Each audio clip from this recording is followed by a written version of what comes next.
Start. ग्रामीण महाराष्ट्र देशाच्या बहुसंख्य राज्यांपेक्षा सधन समजला जातो, परंतु नुकत्याच आलेल्या राष्ट्रीय नमुना चाचणीच्या 2022-23 सालच्या उपभोग खर्चाच्या अहवालाने या समजाला छेद दिला आहे. ग्रामीण दारिद्र्याबाबत महाराष्ट्राचा क्रमांक आता पहिल्या 5 सर्वात गरीब राज्यात लागतो.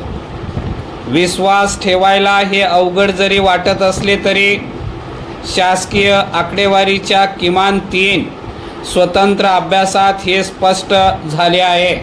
परिच्छेद: भारतातील दारिद्र्य रेषेखालील कुटुंबाचे प्रमाण NSSOने सादर केलेल्या उपभोग खर्चाच्या अहवालानुसार ठरवले जाते.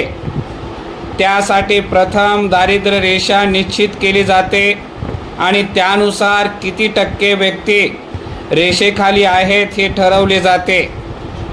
आपल्या देशातील शेवटची दारिद्र्य रेषा प्राध्यापक सुरेश तेंडुलकर यांच्या अध्यक्षतेखालील समितीने 2009-10 साली ठरवली होती. ही दारिद्र्य रेषा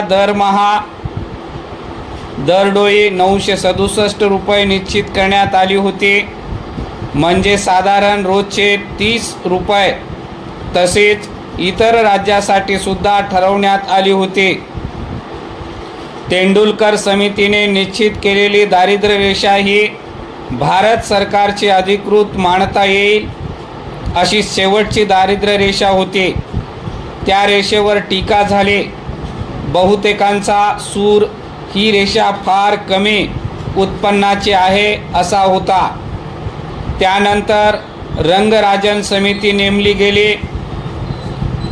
रंगराजन समितीने ही रेषा थोडी वाढवली.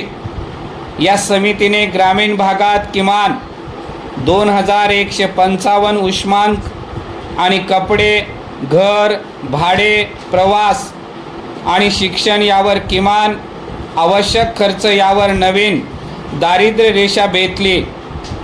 त्यामुळे ग्रामीण महाराष्ट्राची दारिद्र्य रेषा 1078 रुपये इतके उंचावली. रंगराजन समितीचा अहवाल 2014 साली आला.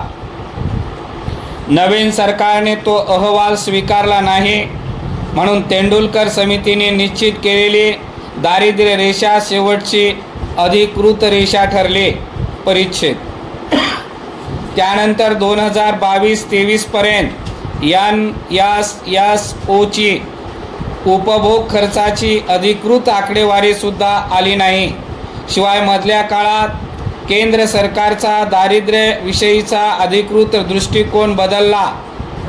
किमान पोषण मूल्य मिळवण्याची क्षमता आणि शिक्षण, आरोग्य वगैरेवर किमान खर्च करण्याची क्षमता यावरून दारिद्र्याचे प्रमाण ठरणे बंद झाले. आता बहुआयामी दारिद्र्य म्हणजे किमान निवारा, पिण्याच्या पाण्याची सोय, कुपोषण, मातामृत्यू, बँकेत खाते असणे वगैरे विविध निकष वापरून दारिद्र्य ठरवले जाते.